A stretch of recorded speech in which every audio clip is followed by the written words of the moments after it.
Hello, नमस्ते everyone, welcome to my channel.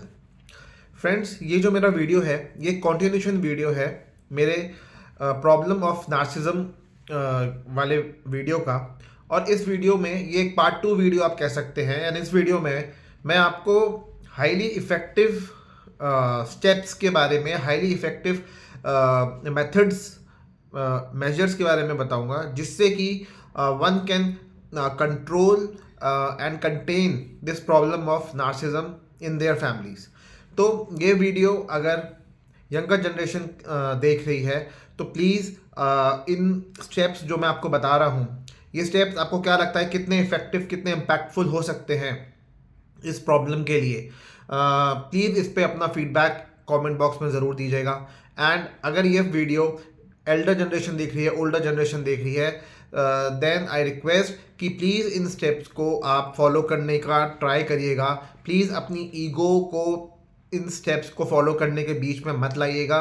ये ego का इसमें कोई रोल नहीं है। ईगो कहीं से भी किसी के लिए भी बेनिफिशियल नहीं है। अपनी ईगो, अपनी एंगर, अपने एग्रेशन को प्लीज़ साइड में रख के एक ओपन माइंड के साथ, एक खुले दिमाग के साथ प्लीज़ इस वीडियो को देखिएगा।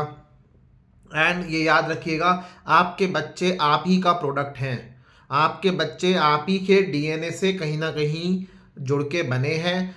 एंड वो आप ही का प्रोडक्ट हैं। आप ही का प्रोडक्ट अगर आप ही कह रहे हो खराब है, बदतमीज़ है, बेकार है, बेअकल है, तो ये एक तरीके से उस पे पॉइंट आउट करना, अगर फिंगर आप उस पे पॉइंट आउट कर रहे हो तो ये फिंगर आप पे पॉइंट आउट हो रही है, क्योंकि आप ही के डीएनए से वो कहीं ना कहीं बना है।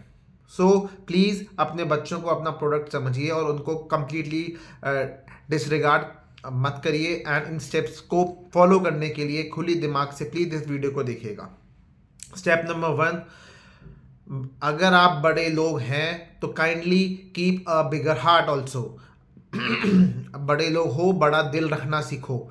आप बड़े लोग हैं, घर के बड़े हैं, ओल्डर जनरेशन है, और ये जनरेशन 1950 60s या लेट 40s की जनरेशन की मैं बात कर रहा हूँ, जो आज की डेट में parents, grand parents and may be कुछ केसेस में अगर ये 90-95 ईयर्स के भी हो गए हैं तो ग्रेट ग्रैंड पेरेंट्स भी ये बन चुके होंगे। सो प्लीज़, इतने बड़े आप हो, please have a bigger heart. क्योंकि बचपन में भी जब आपने अपने बच्चों को बड़ा किया, और या आपने आपकी फैमिली में दो बच्चे थे, एंड जब भी वो दो लोग भी आपस में लड़ाई कर लिया करते थे तो जो बड़ा होता था उसको आप यही पॉइंट आउट करके या ऐसे ही बोल के समझाते थे कि यार तुम तो बड़े हो, तुम तो समझ रखो, तुम तो, या किसी को कोई टॉय के ऊपर लड़ाई हो रही है तो तुम बड़े हो, उसको दे दो टॉय, वो छोटा है, वो खेल लेगा, तो बाद में खेल लेना। ये सब क्यों समझाते थे? ये आप एक्सपेक्ट करते थे कि जो बड़ा है वो थोड़ी तो अपनी समझ का यूज़ करे, थोड़ी तो अपनी बुद्धि लगाए। वो क्यों छोटे से छोटे की तरह बिहेव कर रहा है? अगर छोटा नासमझी दिखा रहा है तो बड़ा भी क्यों नासमझी दिखा रहा है? तो यही आप उसको तब समझाते थे। अब जब छोटे बच्चे जो 10 से 12, एक 10 साल का और एक 12 साल का है, तो उनमें सिर्फ 2 ही साल का तो गैप है, फिर भी आप 2 साल बड़े वाले बच्चे के संग कितनी समझ की उम्मीद और एक्सपेक्टेशन के साथ उसको आप यही समझाते थे। पर एक बेटा जो 30 साल का है, उसके फादर जो 55 साल के हैं, उसके ग्रैंडफादर जो 75 साल के हैं, तो इन सब में तो 25 साल, 20-20 साल का फ़र्क है। तो आपका फ़र्क तो बहुत ज़्यादा हो गया। आपका फ़र्क 2 साल के हिसाब से तो 10 टाइम्स हो गया। तो जब 10 टाइम्स फ़र्क हो गया तो जितनी एक्सपेक्टेशन आपको उस 12 साल के बच्चे से है कि भाई तुम उतनी समझ दिखा लो, तो एटलीस्ट आप लोगों को तो 10 टाइम्स ज़्यादा समझ दिखानी चाहिए। और अगर सन 30 का है और ग्रैंडफादर 75 के हैं तो वो 45 ईयर्स उससे बड़े हैं, तो उनको कितनी समझ दिखानी चाहिए। तो काइंडली इस चीज़ को आप समझिए, बड़ा दिल रखिए। एंड आप भी बड़े हैं तो ये फंडा पहले अपने आप पे अप्लाई करिएगा। ये हाईली इफेक्टिव 6 रूल्स मैं आपको बता रहा हूँ। पहला पॉइंट है, बड़े लोग हैव अ बड़ा heart, have a bigger heart. Rule number 2, stop blaming your younger generation. अपनी यंगर जनरेशन को अपनी प्रॉब्लम्स, मिजरी, बुरे आउटकम्स के लिए रिस्पॉन्सिबल समझना बंद करिए कि ये तुम्हारी वजह से हुआ है, तुम्हारी नाकामयाबी की वजह से हुआ है, तुम्हारे किए धरे का नतीजा है। Your children are not at all responsible for your misery. वो लोग आपकी मिजरी के लिए रिस्पॉन्सिबल है नहीं, आप आपकी मिजरी के लिए रिस्पॉन्सिबल हो।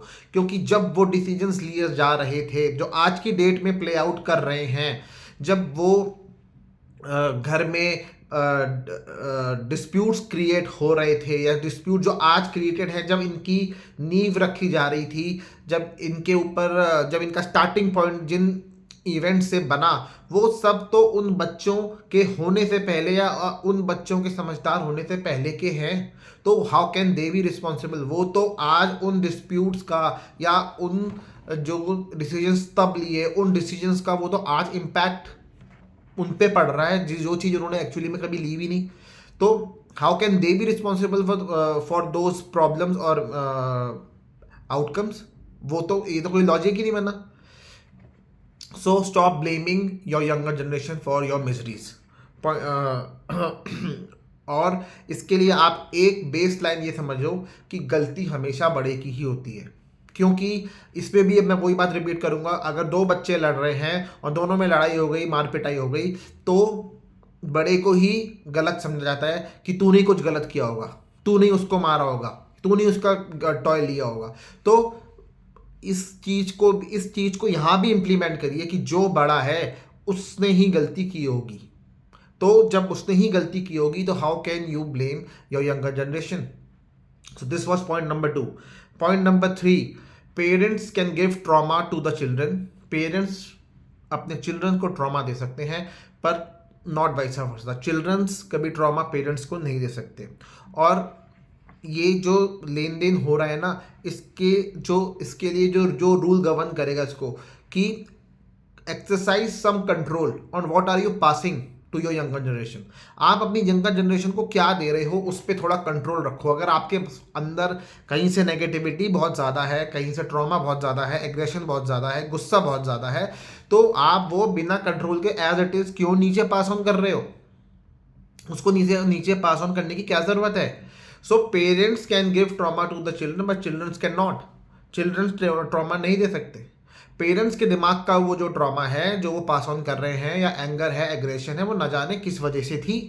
क्या क्या पेरेंट्स ने कब क्या सहा, किससे सहा, कब कितना मुंह बंद रखा और क्यों रखा। क्योंकि अगर आपके पास भी अगर रिसोर्सेज होते, आप भी थोड़े दबंग होते, आप भी थोड़े अब अगर मैं इसमें सासू माँ की बात करूँ, अगर आपके फादर भी सही स्टेप लिए होते, सही घर चुना होता, उनके बाद उनको सही सब जगहों से सब चीज़ें करेक्ट इन्फॉर्मेशन मिली थी, तो मे बी आपकी शादी यहाँ होती ही नहीं। या अगर आप एक आज की डेट में एक पेरेंट हैं, एक फादर हैं, अगर आप अपने टाइम में गलत चीज़ों के लिए जो आपके फादर ने आपके सामने करी, बोली, डिसीजंस जो गलत लिए, वो आप बस रिस्पेक्ट की वजह से कह लो, या हम कैसे बोल दें, इस हेजिटेशन या इस हिचक की वजह से कभी आपने अपना मुंह नहीं खोला, कभी किसी गलत चीज़ को अपोज नहीं करा। और आज की डेट में आप उसी का जो चीज़ आप भोग रहे हो, जो चीज़ आप झेल रहे हो, वो उसी का नतीजा है। And as it is you are passing it to the younger generation, जिसका कोई रोल ही नहीं था उस चीज़ पे। So parents please stop passing the trauma to the younger generation. Please exercise some control कि आप यंगर जनरेशन को क्या दे रहे हो, क्या और वो क्या चीज़ है जो आप दे रहे हो, वो क्या चीज़ है। फोर्थ सबसे इंपॉर्टेंट बात यह है कि parents please protect your children. Please अपने चिल्ड्रंस को प्रोटेक्ट करो। Do not leave them, do not abandon them. एक एनिमल किंगडम में भी जो एनिमल होता है वो भी अपने बच्चों को कभी नहीं छोड़ता। जब तक उसमें जान होती है, जब तक उसकी बॉडी कैपेबल होती है, वो अपने बच्चों की हिफाजत, उनकी रक्षा, उनकी सेफ्टी के लिए वो जिम्मेदार होता है। वो उनको एंड तक पूरा प्रोटेक्ट करके रखता है। तो parents please protect your younger generation. Parents जो नार्सिस्टिक होते हैं वो अपने बच्चों को ये कह के एस्केप कर लेते हैं कि हमने तो तुम्हारे लिए जो करना था कर दिया, अब आगे तुम देखो तुम्हें क्या करना है, हमसे मत पूछो। अरे what kind of attitude is it?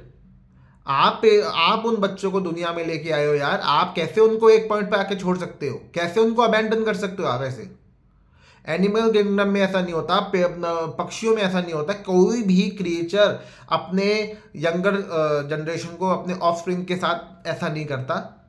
पर इंडियन नार्सिसिस्टिक पेरेंट्स जो होते हैं उनमें ये चीज़ होती है। सो ये रूल आप प्लीज़ अपने मन से बांध लो कि you have to protect your children till your last breath. आप ही की ही रिस्पॉन्सिबिलिटी है और किसी की रिस्पॉन्सिबिलिटी नहीं है। फिफ्थ पॉइंट ये है कि जो खुशी होती है ना, खुशी, ये मन में आप एक ये प्रिंसिपल की तरह बांध लो, खुशी is directly proportional to love. And love भी हाउ अनकंडीशनल इट इज। जितना अनकंडीशनल लव उतनी ही ज़्यादा खुशी। जो जितना अनकंडीशनल लव जिससे कर रहा है वो उसको उतनी ही ज़्यादा खुशी दे रहा है। बच्चों का लव अनकंडीशनल होता है। बच्चों के मन में कोई भी छल कपट खोट मैनिपुलेशन इन्फ्लुएंस नहीं होती। उनकी कोई भी इंटेंशन नहीं, गलत इंटेंशन नहीं होती। बच्चों का लव इज ऑलवेज अनकंडीशनल। सो बच्चे जो होते हैं वो माँ बाप को ज़्यादा खुशी दे सकते हैं, माँ बाप नहीं, क्योंकि माँ बाप के मन में कहीं ना कहीं कुछ ना कुछ मैनिपुलेशन, कुछ ना कुछ इंटेंटेड उनका एक्शन, कुछ ना कुछ लोग क्या कहेंगे इसका इन्फ्लुएंस, इसकी हेजिटेशन, इसका खतरा, या कहीं से कोई छल कपट, कुछ ना कुछ खोट माँ बाप के दिलों में होती है। बच्चों के दिल एकदम साफ होते हैं तो वो ज़्यादा खुशी आपको दे सकते हैं, आप उतनी खुशी अपने बच्चों को नहीं दे सकते। एंड सिक्स्थ मोस्ट इंपॉर्टेंट, और ये बहुत इजीली आप इस बात को याद कर लो, जैसे पहले ज़माने में एक ऐड आता था कोका कोला का, ठंडा मतलब कोका कोला, तो अब ये रूल बना लो, ठंडा मतलब मम्मी पापा, या एटलीस्ट कोई एक तो हो, चाहे मम्मी या पापा। ठंडा मतलब मम्मी पापा, ये रूल है। सिक्स्थ रूल जो सबसे बड़ा है कि बच्चों को ठंडक दो, बच्चों को ठंडक देने वाले पेरेंट्स बनो। अगर जैसे एक बहुत बड़ा ट्री होता है, बहुत उसमें हरी पत्तियाँ, बहुत घना होता है वो, तो उसके नीचे बैठ के जैसे ठंडी छाँव मिलती है ना, ठंडी हवा का एहसास होता है। भले ही उसमें फल ना लगे हों, फल लगे हों तो अच्छी बात है, पर अगर फल ना भी लगे हों तब भी उसके नीचे जो बैठता है वो ठंडी छाया का तो वो जो एक्सपीरियंस ले पाता है, ठंडी हवा का तो एक्सपीरियंस ले पाता है, उसको रिलैक्सेशन तो मिलता है, उसका पसीना तो सूखता है। उसी तरीके से बच्चों को ठंडक दीजिए। ठंडा मतलब मम्मी पापा बनिए। अगर पेरेंट्स से ही स्ट्रेस, एंजाइटी, डिप्रेशन बच्चों को मिल रहा है तो where are the children suppose to go? बच्चे कहाँ जाएं जब पेरेंट्स से ही उनको मिल रहा है? पेरेंट्स से तो उन सब चीज़ों से रिलीफ मिलना चाहिए, इन सब चीज़ों से छुटकारा मिलना चाहिए, क्योंकि ये सब चीज़ें तो बाहर का वर्ल्ड आपको दे ही रहा है। आपको चाहिए या नहीं चाहिए, आपका वर्ल्ड, बाहर का वर्ल्ड आपको दे ही रहा है। आपका बॉस, आपके फ्रेंड्स, आपके रिलेटिव, आपकी सोसाइटी, आपका स्कूल, आपका कॉलेज, आपका एवरीथिंग आपको दे रहा है। घर में आके तो उससे छुटकारा मिलना चाहिए, थोड़ा रिलीफ तो मिलना चाहिए, थोड़ी ठंडक तो मिलनी चाहिए। So parents be like a Coca Cola, ठंडा मतलब मम्मी पापा, ये सिक्स्थ रूल है। एंड ये जो 6 के 6 रूल्स हैं ये आर हाईली इफेक्टिव। ये सिंपल ईजी तो आपको लग रहे हैं, ये सिंपल भले लग रहे हो, पर इनका इम्प्लीमेंट एक पेरेंट या ग्रैंड पेरेंट के लिए करना टफ हो सकता है, क्योंकि कहीं ना कहीं इस बीच उनकी ईगो, उनका पुराना कोई किसी बात से मिली हुई ठेस, या कोई पुराना पास ग्रजेस हो सकते हैं जो उनके मन में न जाने कब से हों, और वो इसके आड़े आ सकते हैं। तो इसी पे ही आपको वर्क करके इसको ही ओवरकम करना है। And you have to implement these 6 highly effective rules, या अपने मन में जिनको आपको बसा लेना है, सेट कर लेना है, ताकि ये नार्सिसिस्टिक बिहेवियर से जितना डैमेज अब तक हुआ वो रुक सके और आगे और ना हो। सो ये मेरा वीडियो आपको कैसा लगा, ये मेरे स्टेप्स आपको कैसे लगे? I request people who are young, आप प्लीज़ अपना फीडबैक इस कमेंट बॉक्स में दीजिए। एंड कमेंट बॉक्स में जब आप अपना फीडबैक दोगे, कमेंट लिखोगे, तो आप क्या उस कमेंट को पढ़ के जो दूसरे लोग होंगे उनको भी ऐसा लगेगा कि ये सिर्फ उनके साथ नहीं हो रहा, या वो सिर्फ अलग नहीं है, हाँ, अकेले नहीं हैं, और भी लोग हैं जो इस प्रॉब्लम से जूझ रहे हैं।